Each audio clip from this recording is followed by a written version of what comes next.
देणाऱ्याने देत जावे, घेणाऱ्याने घेत जावे. बरोबर. देता देता एक दिवस देणाऱ्याचे हात घ्यावे. I don't support in plan B. Always plan B राहिला की माइंडच्या मागे हे असतं की ठीक आहे, नाही झालं तरी चालेल. मग स्पर्धा परीक्षा करायचं आहे हे नेमकं कधी ठरलं पाहिजे? 10वीत, त्याच्या आधीच, का 12वी, का ग्रॅज्युएशन? ॲक्च्युली ह्याच्यामध्ये ना आपल्या शिक्षण सिस्टीमचा खूप मोठा दोष आहे की मुलांना ज्या गोष्टीत जायचंय त्याच्याबद्दलचं मार्गदर्शन कुठे अवेलेबलच नाहीये.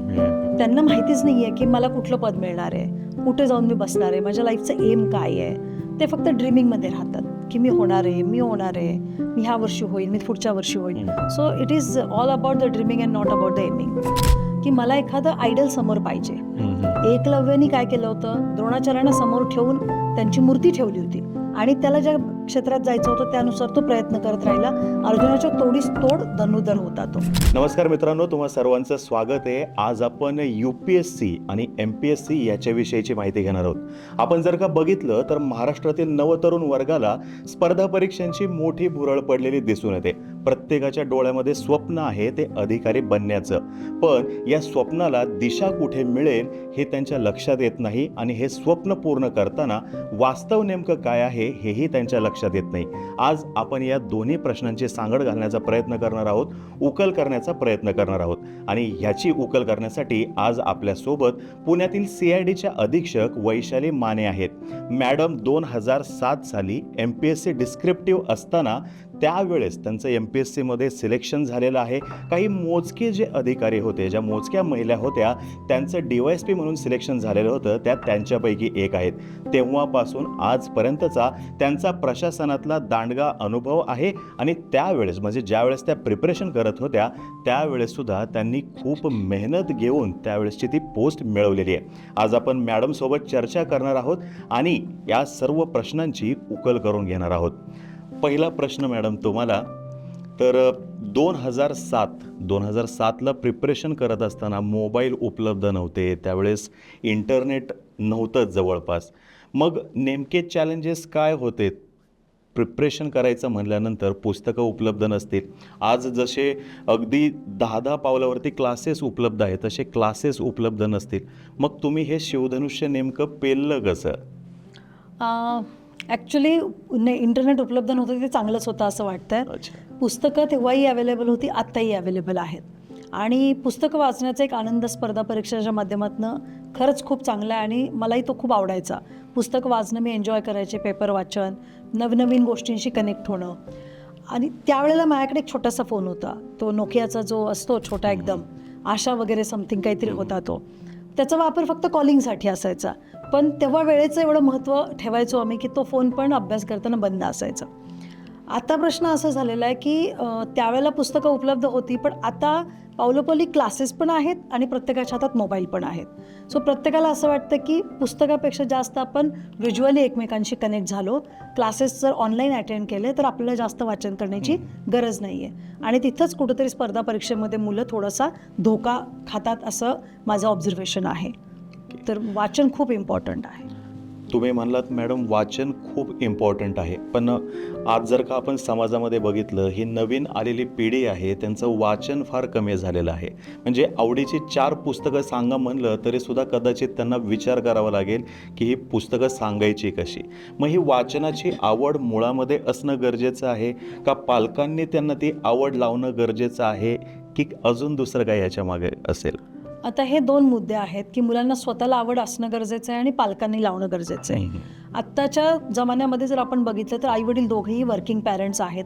लाईफस्टाईलचा विचार करता सगळ्यांना हाय लेवलच्या सगळ्या गोष्टी पाहिजेत, घर पाहिजे, बंगला पाहिजे, गाडी पाहिजे. हे प्रत्येकाची आता ती बेसिक गरज झाली. जी पूर्वी लक्झरी होती ती आता बेसिक आहे. त्याच्यामुळे आईवडिलांना दोघांना काम करावं लागतं.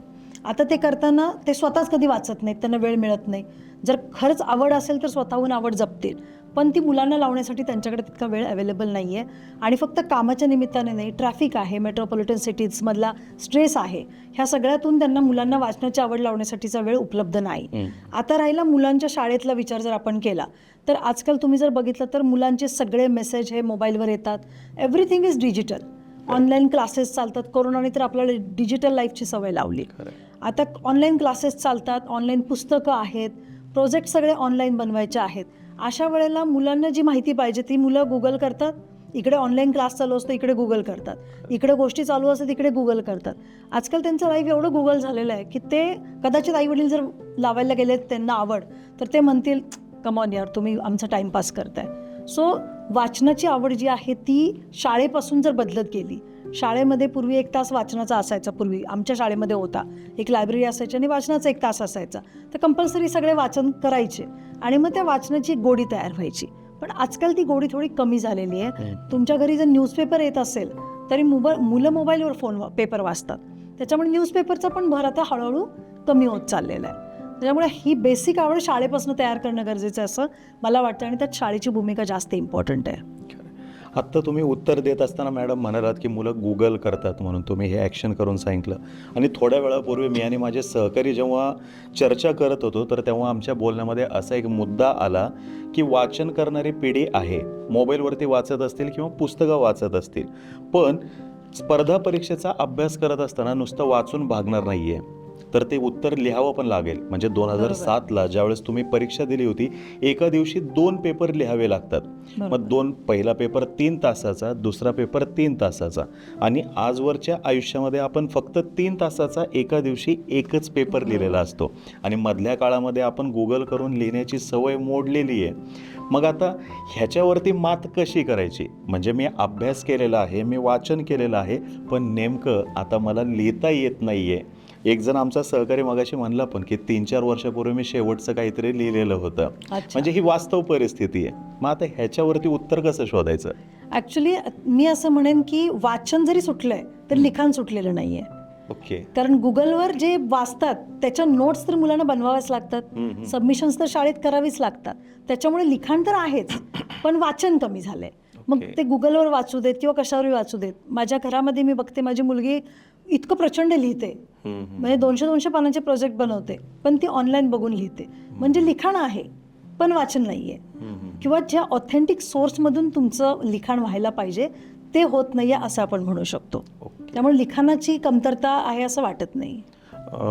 लिखाणावरूनच थोडासा अजून एक प्रश्न असा मला वाटतोय की मुलं लिहिताना 2 माध्यमातून लिहितात, मराठी माध्यमातून लिहितात, इंग्रजी माध्यमातून लिहितात. आणि आता जर का आपण बघितलं तर इंग्रजी माध्यमाची मुलं किंवा त्यांचा टक्का जो आहे प्रिपरेशनमधला वाढत चाललेला आहे. सिलेक्शनमधला मी नाही म्हणणार अजून, पण प्रिपरेशनमधला टक्का वाढत चाललेला आहे. पण इथे अशी गडबड जाणवते का की ह्या मुलांची थॉट प्रोसेस मराठी आहे, घरामधलं वातावरण बोलणं हे मराठी आहे, पण उत्तर त्यांना इंग्रजीमध्ये लिहायचं आहे.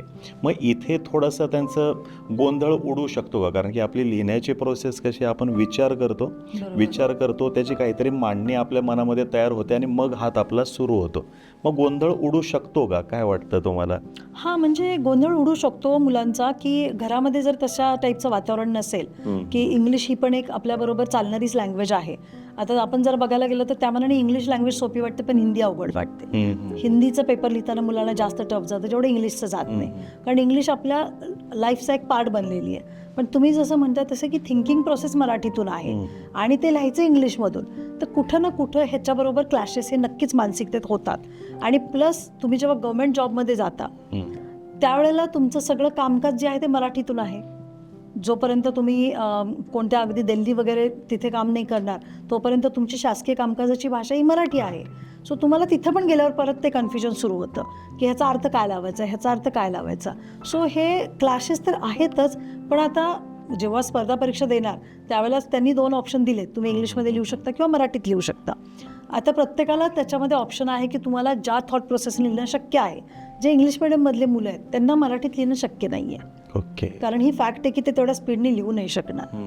त्याच्यामुळे हा गोंधळ एका पिढीपर्यंत चालूच राहील, जिथपर्यंत हे दोन्ही मिक्स नाही होत आणि ते जेल होऊन एकमेकांसोबत चालत नाही. बरोबर आहे. पुढचा प्रश्न मला असा वाटतो मॅडम, ह्या स्पर्धा परीक्षेच्या ह्याच्यामध्ये एक मधल्या काळामध्ये काही मूव्ही झाल्या किंवा एक असं परसेप्शन बिल्ड करण्याचा प्रयत्न झाला की तुम्ही स्कूलिंगमध्ये यथातथात जरी असलात, ॲव्हरेज जरी असलात किंवा तुमचे अधेमध्ये कुठेतरी तुम्ही फेल झालेला असाल तरीसुद्धा ही स्पर्धा परीक्षा तुम्ही करू शकता. पण ही स्पर्धा परीक्षा करत असताना फक्त आणि फक्त विल पॉवर असून चालतं का की मार्गदर्शक पण लागतो त्या ठिकाणी? मार्गदर्शन तुम्हाला प्रत्येकच ठिकाणी गरजेचं आहे. स्पर्धा परीक्षा असू दे, जीवनातल्या दुसरी कुठली पण गोष्ट असू दे, मार्गदर्शन तर तुम्हाला लागणार. पण मार्गदर्शन मुळंच तुम्ही जाऊ शकाल असं नाही आहे. प्रत्येकाला आपला रस्ता हा स्वतः शोधावाच लागेल. त्याच्यासाठी मेहनत लागेल, त्याच्यासाठी चिकाटी लागेल आणि आत्मपरीक्षण लागेल की कुठे चुकतो, कुठे आपल्याला करणं गरजेचं आहे. आता राहिला मुद्दा की मधल्या काळामध्ये जे मूवीजमध्ये काही एक ट्रेंड सेट करण्याचा प्रयत्न झाला की अनेक आता हे फक्त मूवीचंच तुम्ही कशाला घेता. आपण असं म्हणतो की आईन्स्टाईनसुद्धा स्कूलमध्ये एकदम ढ होते. ह्या गोष्टींना कुठल्याही तथ्याचा आधार नाही आहे. त्या व्यक्तीला काही ना काही बुद्धिमत्ता आहे म्हणून तर तो आज त्या लेवलला पोचलेला आहे. शाळेच्या तुमच्या जे तुमचे क्वालिटी आहे किंवा शाळेमध्ये जे मार्क पडतात त्याच्यावर तुमच्या आयुष्याचं गणित ठरत नाही, ही गोष्ट एकदम 100% खरी आहे. पण ह्याचा अर्थ असा नाही आहे की शाळेमध्ये तुम्ही नापासच झाला आणि मगच तुम्हाला यश मिळेल. नो, असं नाही आहे. एखादी व्यक्ती होऊ शकते, त्याच्या नशिबामध्ये ती गोष्ट असते, त्या वेळेला त्याला क्लिक होऊ शकते. काही लोकांना काय होतं, 10वी-12वीपर्यंत अभ्यासात गोडीच नसते आणि तोपर्यंत त्यांना ती जीवनाची दिशाच मिळत नाही किंवा कळत नाही, मार्गदर्शन मिळत नाही. काही लोकांना अचानकपणे ते क्लिक होते की आता 12वी नंतर नाही, मी आता एकदम जोरात अभ्यास करणार. हुशार मेंदू असतो त्यामुळे ते कॅप्चर करतात आणि गोष्टी क्लिक होतात. पण त्याचा अर्थ असा नाही की जो ट्रेंड सेट करण्याचा प्रयत्न होतो की मी 12वी नापास झालो तरीसुद्धा मी IAS बनेन, IPS बनेन, असं आपण म्हणू शकणार नाही. त्याला काही तथ्य सिद्ध नाही करू शकत आपण. कारण बहुतांशी अधिकारी जे असे आहेत की जे ॲक्च्युली ब्रिलियंट असणारेच पुढे आलेले आहेत. संचित मोठं असतं मागे त्यांचं खूप, म्हणजे संचिताबद्दल नक्कीच आपण बोलू शकतो की हे संचित असूच शकतं त्यांचं, की कुठे ना कुठे त्यांच्या त्या वेळेचं त्यांचा तो कर्म आहे, त्यांनी तेवढं लाईफला दिलेला आहे म्हणून त्या गोष्टी त्यांना मिळाल्या. चिकाटी असू शकते, प्रयत्न, कुठला तरी गुण पाहिजे जो इतरांपेक्षा वेगळा आहे. अगदी बरोबर, एक गुण हवा आहे. तसा तुमच्या बोलण्यामध्ये आत्ता आला मॅडम उत्तरामध्ये की मार्गदर्शक हा गरजेचा आहे. पण मार्केटमध्ये जर का आपण बघितलं, म्हणजे 11वी-12वीपर्यंत जेव्हा मुलं असतात तर तोपर्यंत क्लासेस वगैरे करण्यासाठी पालक मुलाबरोबर येतात, त्यांच्या पाल्याबरोबर येतात आणि चांगला क्लास बघतात. फी किती जरी असली तरीसुद्धा त्यांची ती भरण्याची तयारी असते. बरोबर. पण त्याच्या पुढे गेल्यानंतर आता आपला मुलगा, आपली मुलगी हे पदवीधर झालेले आहेत किंवा मास्टर झालेले आहेत, आता तू तुझ्या पद्धतीने क्लास शोध असं म्हणून ते त्यांच्यावरती विश्वास ठेवतात आणि मग मुलं नेमकं स्वस्तातला क्लास कोणता आहे हे शोधण्याच्या मागं लागतात. मग ज्यावेळेस एखादी गोष्ट स्वस्त आहे तर ती दर्जेदार असेल किंवा नाही हे त्याचा अनुभव घेतल्याशिवाय लक्षात येणार नाही. मग हे निवडायचं कसं नेमकं, की बाबा क्लास निवडायचा आहे मला, काय काय पॅरामीटर्स त्याच्यासाठी लावले पाहिजे? स्वस्त हा पॅरामीटर असू शकतो का? नाही, स्वस्त आणि महाग हा पॅरामीटर कधीच असू शकत नाही कोणत्याच गोष्टीमध्ये. कारण मी ज्या क्लासला जात होते त्या क्लासचे सर तर पैसे घेतच नव्हते, पण त्यांच्याकडे खूप सिलेक्शन्स होत होते कारण त्यांचं डेडिकेशन होतं त्या गोष्टीसाठी. आणि विशेष म्हणजे त्या सरांनी जेव्हा पैसे घ्यायला सुरुवात केली त्यानंतर त्यांच्या क्लासला सिलेक्शनच आले नाही. So that was something miracle. पण आता जर मुलांवर सोडायचं जर आपण म्हटलो तर 12वी नंतर मुलं मुळातच आईवडिलांचं काही ऐकत नाही. बहुतांशी वेळा करिअर सिलेक्शनच्या बाबतीत इंजिनिअरिंग कॉलेजला गेले, मेडिकलला गेले किंवा सो कॉल्ड कोणत्याही डिग्रीला गेले, त्याच्यानंतर त्यांचा आणि आईवडिलांचा संबंध तेवढाच राहतो एक ॲज अ मदर फादर बस. त्याच्यानंतर करिअरमध्ये त्यांना आईवडिलांचं कितपत सहकार्य अपेक्षित आहे त्याच्यानुसारच आईवडील त्यांना सहकार्य देतील. आता राहिला मुद्दा की क्लास स्वतः शोधण्याचा जो भाग आहे. 12वी नंतर बऱ्याच मुलांना मॅच्युरिटी आलेली असते आणि फ्रेंड्स सर्कलमध्ये बाकीचे कोण काय करतात काय नाही ह्याच्यानुसार ॲक्च्युली तुम्ही जसं म्हणता तसं की मुलं स्वस्तातल्या क्लास शोधतात असं नाही आहे. मुलं कदाचित महागातलाच क्लास शोधतात. बरं. आईवडिलांना कदाचित त्या गोष्टीचं नॉलेज नसल्यामुळे आईवडील म्हणतात कदाचित की एवढा महाग कुठं क्लास असतो का, किंवा त्याची काय गरज आहे, घरात बसून अभ्यास होत नाही का. असे खूप गोष्टी आहेत की जे ट्रेंड आपण प्रूव्ह नाही करू शकत की हे असंच आहे. त्याच्यामुळे स्वस्त आणि महागबद्दल बोलता नाही येणार. परंतु मी नक्कीच असं म्हणेन की ज्या ठिकाणी खूप विद्यार्थी जातात, जिथं चांगले टीचर्स आहेत तिथं मुलं जातात, पण मुलांनी पण कुठल्या टीचरकडून काय घ्यायचं ह्याचं नॉलेज आहे. तुम्हाला ती म्हणतं माहिती आहे, देणाऱ्याने देत जावे, घेणाऱ्याने घेत जावे. बरोबर. देता देता एक दिवस देणाऱ्याचे हात घ्यावे. सो आता असं आहे की म्हणतात ना, गुरुपेक्षा शिष्य श्रेष्ठ. तर कशामुळे हा होत जातो तर तो त्या व्यक्तीकडून कितपत घेऊ शकतो नॉलेज. माझ्याकडे खूप नॉलेज आहे पण तुमची ती कपॅसिटी पाहिजे ते घेण्याची, आणि ते घेण्याची ज्याची कपॅसिटी तो विद्यार्थी यशस्वी होतो. आणि प्लस त्याच्यामध्ये स्वतःची पण मेहनत त्यांना ॲड करावीच लागते. टीचरवर फक्त डिपेंड राहून नक्कीच चालत नाही. 12वीचा विषय निघालाय तर असं प्रश्न मला वाटतो की स्पर्धा परीक्षांची मला तयारी करायची आहे हे कधी ठरलेलं असलं पाहिजे? काही काही जण म्हणतात मी म्हणजे लहान असताना मुलं म्हणतात बघा, आपण विचारतो लहान मुलगा पळत पळत येतो, काय बनणार मोठेपणी? तो म्हणतो पायलट बनणार, कोणी म्हणतं पोलीस बनणार. पण 10वीकडे येता येता वास्तवाची जाण व्हायला लागते आणि पायलट पोलीस हे कुठंतरी विरलेलं असतं.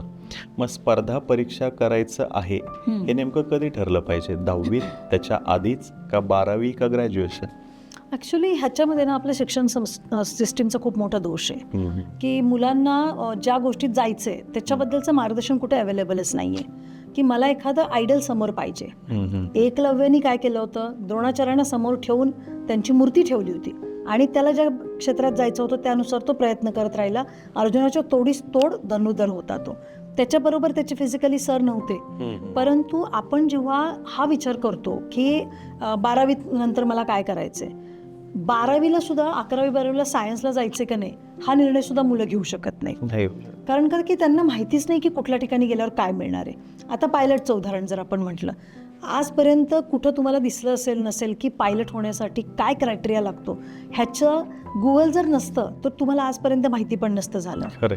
बिकॉज की असे कुठले बुक्स किंवा मॅगझिन्स अवेलेबल नाही आहेत. टीचर लोकांचा जो क्रायटेरिया आहे, तुम्हाला माहिती आहे की टीचर लोकांना सुद्धा ह्या सगळ्या गोष्टींचं नॉलेज अजिबात नाही आहे. इन्फॉर्मेशन हां, ते पण विचारतात मुलांना की तुला काय बनायचं, पायलट? मग तो म्हणतो हां मला पायलट बनायचं आहे. मग तो म्हणतो दुसरा मला कलेक्टर बनायचं आहे. पण त्यांना हे माहीत नाही आहे की MPSC काय आहे, UPSC काय आहे, पायलटची परीक्षा कोणत्या ह्याच्यासाठी द्यावी लागते, इंजिनिअरिंगचे कोणते कोर्सेस आहेत, किंवा आपलं चांगलं करिअर आपण कशामध्ये करू शकतो, ह्याचे मार्गदर्शन जे आहे ते जर तुम्ही स्पेशली कुठंतरी गेलात तरच तुम्हाला कळू शकतं. जिथं तुम्ही आपण म्हणतो ना की एम्प्लॉयमेंटसाठी तुम्ही जाता किंवा शिबिरं भरतात, त्या शिबिरांमधनं तुम्हाला एखाद्या एक्सपर्टकडून करू शकतं. डे टू डे लाईफमध्ये जर तुम्हाला माहिती झालं स्कूल्सपासूनच की तुम्हाला ह्या क्षेत्रामध्ये ह्या गोष्टीमध्ये तुम्ही जाऊ शकता, तर तुम्हाला तिथं मार्गदर्शन जर उपलब्ध झालं तर तुम्ही आधीपासूनच तो प्रयत्न कराल असं मला वाटतं. आपल्या चर्चेमध्ये मॅडम पालक हा शब्द 2दा-3दा आला. तर 10वीला जेव्हा विद्यार्थी असतो तर ते संपूर्ण कुटुंब जे आहे ते 10वीच्या परीक्षेमध्ये असतं. 12वीला ज्यावेळेस तो विद्यार्थी असतो त्यावेळेस संपूर्ण कुटुंब 12वीमध्ये असतं. म्हणजे दिवाळीला गावाला नाही जाणार, मुलाची 10वी आहे किंवा मुलाची 12वी आहे. पण हा सिरियसनेस त्या विद्यार्थ्याचा आणि पालकांचा स्पर्धा परीक्षांमध्ये दिसून येत नाही असा अनुभव आहे. असं कुठं असतं का? दिवाळी आहे म्हणजे हा सिरियसनेस 10वी 12वीला जो आहे तो स्पर्धा परीक्षांच्या बाबतीमध्ये दिसून येत नाही. विद्यार्थ्यांचा दिसला तर पालकांचा दिसत नाही, पालकांचा दिसला तर विद्यार्थ्यांचा दिसत नाही. ह्याच्यामध्ये चूक कोणाची आहे किंवा कुठे आहे? चूक जी आहे ती ॲक्च्युली आईवडिलांची आहे. ह्याच्यामध्ये मुलांची चूक नाही आहे. त्याचं कारण असं आहे की 10वीला मुलं असतात आजूबाजूला सगळीकडे, कोणाच्या नातेवाईकांची मुलं असतात. 10वीला 12वीला एकमेकात डिस्कशन होत असतात की तुझ्या शाळेत काय झालं, आमच्या मुलाला हे शिकवलं, आमच्या मुलीला ते शिकवलं, कुठले पेपर आणले, कुठले सोडवले. हे त्यांचं नॉलेज 10वी 12वीपर्यंतच मर्यादित आहे. त्याच्यानंतर समजा त्यांचा मुलगा त्यांच्याच प्रोफेशनमध्ये गेला तरी त्यांचं प्रोफेशन 20-25 वर्षापूर्वी झालेलं आहे. आज ते मुलाला मार्गदर्शन करण्यासाठी त्यांच्याकडं तो आत्ताचा कालावधीचा जो काही आपण मार्गदर्शन पाथ म्हणू तो नाही आहे. राहिला विषय स्पर्धा परीक्षेचा. स्पर्धा परीक्षेचा विषयामध्ये आजकाल तर असं झालेलं आहे की म्हणजे मुलांना पुण्यात आणून टाकणं किंवा दिल्लीत नेऊन टाकणं म्हणजे तो झाला. हा जो आईवडिलांचा एक समज झाला की त्यांना पैसे पाठवून देणं आणि त्याच्यातून बाजूला होणं, हे मला नाही वाटत की ह्या अशा पद्धतीनं कधी करिअर घडू शकतं. जर मुलांना चांगलं उच्च करिअर द्यायचंच असेल तर डे टू डे तुमचं त्याच्यामध्ये लक्ष असलं पाहिजे, जसं तुम्ही 10वीला 12वीला करता. अदरवाईज तुम्हाला त्या ह्याच्यापर्यंत जाणं शक्य नाही आणि मग नंतर तुम्ही मुलांना दोष नाही देऊ शकत की माझा मुलगा हे नाही करू शकला, ते नाही करू शकला. त्याची फॅमिली त्याच्याबरोबर त्या स्पर्धेच्या परीक्षेमध्ये सुद्धा सोबत असणं खूप जास्त गरजेचं आहे. एक काळ असा होता की स्पर्धा परीक्षा करायची म्हटल्यानंतर 10-12 तास अभ्यास करायला पाहिजे हे सांगितलं जात होतं आणि केलेलं आहे. इवन तुम्हीसुद्धा निश्चितपणे तो केलेला असणार. पण त्याच्यानंतर परसेप्शन असं बिल्ड झालेलं आहे की 5-6 तास केला तरी पण चालतो. म्हणजे जशी आपण 12th फेलवाली स्टोरी आहे तशा ह्याही स्टोरी आल्या की मी काम करून हे सर्व काही करत होतो. मग ह्याच्यामध्ये हार्डवर्क महत्त्वाचं जास्त आहे की डेडिकेशन जास्त महत्त्वाचं आहे? मी तर असं म्हणेन की ते एक तुक्का लागण्याचा प्रकार आहे. ओके. की मी करता केलं, 2 तासात केलं, 3 तासात केलं, दॅट इज हार्डली इम्पॉसिबल. कुठल्याही जर 10वी 12वीला तुम्हाला कंटिन्यू वर्षभर अभ्यास करावा लागतो तर तुम्हाला स्पर्धा परीक्षेच्या बाबतीत का असं वाटतं की 2 तासात अभ्यास करून मी झालो? आजकाल इन्स्टावर ज्या स्टोरी येत आहेत त्याच्यातल्या बहुतांशी स्टोरी या खोट्या आहेत. जे ॲक्च्युली त्यांनी केलं, जे काही संघर्ष केला तो प्रत्येकाने केलेलाच आहे. जरुरी नाही आहे की तो त्यांनी प्रत्येक ठिकाणी मांडला, पण ते एक मिसगाईडचा प्रकार आहे की 2 तास केलं तरी होऊ शकतं, 3 तास केलं तरी होऊ शकतं. हो पण शकेल, मी असं म्हणणार नाही, पण त्याला तुम्हाला काही वर्ष पण लागतील. कारण स्पर्धा परीक्षेचा आवाका असा आहे की त्याची कन्सेप्ट समजून घ्यायला कमीत कमी तुम्हाला 1 वर्षभर लागू शकतं. आता काही मुलांचं पटकन होऊन जातं आणि पण ते शाळेपासून पण त्या ह्याच्यात आलेले असतात, त्या टाईपचा अभ्यास केलेला असतो आणि लकीली ते सिलेक्ट होऊन जातात. आपण त्या विद्यार्थ्यांबद्दल बोलतोय की जे विद्यार्थी सक्सेसफुल झाले नाहीत, त्यांच्यामध्ये काय कमतरता राहिली. तर त्यांच्यामध्ये हीच कमतरता आहे की एकतर त्यांना स्पर्धा परीक्षेचा अंदाज नाही आला, प्लस त्यांना हे माहितीच नाही की ते ॲक्च्युली कशासाठी करतायत. त्यांना माहितीच नाही आहे की मला कुठलं पद मिळणार आहे, कुठे जाऊन मी बसणार आहे, माझ्या लाईफचं एम काय आहे. ते फक्त ड्रीमिंगमध्ये राहतात की मी होणार आहे, मी ह्या वर्षी होईन, मी पुढच्या वर्षी होईन. So it is all about the dreaming and not about the aiming. Good. एक शेवटचा प्रश्न विचारतो आणि समारोप करण्याचा प्रयत्न करतो. चांगला मार्गदर्शक कसा निवडावा, काय सांगाल विद्यार्थ्यांना? मार्गदर्शक त्यांना निवडायचं आहे, पंचसूत्री असते, चतुरस्री असते, तसं काय सांगाल? कोणते पॉईंट्स बघावे मार्गदर्शक निवडावा? माझ्या मते तरी ज्या प्रोफेसरने तुम्हाला खूप कौतुक नाही करणार तुमचं, जो तुमच्या प्रत्येक गोष्टीला तुमच्या चांगलं केलं असं म्हणणार नाही, प्लस ज्या मास्टरचे स्वतःचे काही सक्सेस रेट्स आहेत की याच्यापूर्वी झालेलं आहे, फक्त एकाच वेळेस झालं आणि त्याच्यानंतर मग त्याच्यावरच चालू आहे असं नाही आहे. तिसरं, विद्यार्थ्यांकडं ऑब्झर्व करा, आधीच्या विद्यार्थ्यांकडे, की त्यांना त्या प्रोफेसरबद्दल किती रिस्पेक्ट आहे. जर तो रिस्पेक्ट असेल, selection is not about everything. तुम्हाला त्या व्यक्तीबद्दल एक आदर असणं, सिलेक्शन जरी नाही झालं तरी माझं नॉलेज वाढलेलं आहे, माझा कॉन्फिडन्स वाढलेला आहे, अशा ठिकाणी तुम्ही मार्गदर्शन शोधा आणि तिथं तुम्हाला ते नक्की मिळेल. मग तो तुम्हाला कुठेही मिळू शकतो, जरुरी नाही. काही कॉलेजेस पण खूप सुंदर स्पर्धा परीक्षेचे सेंटर्स चालवतात. मला असं वाटतं की तिथे तो सुद्धा तुम्हाला चांगला मार्गदर्शक मिळू शकतो. तुम्हाला त्या पाथवर राहणं गरजेचं आहे. मार्गदर्शन तर तुम्हाला मिळू शकेल इकडे तिकडे, मग तुम्ही त्या पाथच्या बाहेर जर गेलात, त्या ग्रुप डिस्कशन्सच्या माध्यमातून खूप मुलं आपल्या मार्गापासून बाजूला जातात आणि खूप टाईम वेस्ट करतात. त्याच्यामुळे मला असं वाटतं की तुमचं एम समोर ठेवणं आणि तेच तुम्हाला मार्गदर्शन करणं हे जास्त योग्य ठरेल. प्लॅन बी गरजेचा वाटतो मुलांसाठी? I don't support in plan B. Always plan B राहिला की माइंडच्या मागे एक हे असतं की ठीक आहे, नाही झालं तरी चालेल, नाही झालं तरी काय, मी प्लॅन बी माझा तयारच आहे.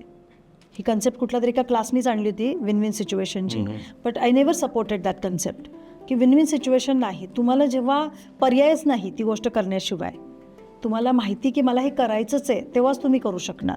जर तुम्हाला प्लॅन बीमध्ये जायचं तर leave plan A and then go to plan B and call that plan B as plan A. So leave it. हा माझा स्वतःचा मत आहे. काही लोकांना वाटतं की ठीक आहे, आम्ही प्लॅन बी बरोबर सुद्धा वर्कआउट करू शकतो, पण माझा सपोर्ट नाही त्या गोष्टीला. सक्सेस रेट कमी होऊ शकतो. तर मित्रांनो, ह्या होत्या पुण्यातील CIDच्या अधीक्षक वैशाली माने मॅडम. आपण विचारलेल्या सर्व प्रश्नांची त्यांनी वास्तववादी उत्तरं दिलेली आहेत आणि ही उत्तरं तुम्हा सर्वांना निश्चितपणे आवडलेली असतील. तुमच्या मनामध्ये ज्या काही शंका निर्माण झालेल्या होत्या त्या शंकांची उत्तरं तुम्हाला त्यांच्या या उत्तरांमधून निश्चितपणे मिळालेली असतील. तुम्हाला जर का अजून काही शंका असतील किंवा अजून तुम्ही द्विधा मनस्थितीमध्ये असाल तर तुमचे जे काही प्रश्न असतील, तुमच्या ज्या काही शंका असतील त्या खाली तुम्ही कमेंट बॉक्समध्ये मांडण्याचा प्रयत्न करा. आपण परत एकदा मॅडमना विनंती करू की आपल्या या पॉडकास्टमध्ये या म्हणून, आणि त्यावेळेस आपण या तुमच्या शंकांची परत एकदा उकल करण्याचा निश्चितपणे प्रयत्न करू. मॅडम, तुम्ही आलात इथं, तुमचा बहुमूल्य वेळ दिलात त्याबद्दल धन्यवाद. Thank you so much. येस.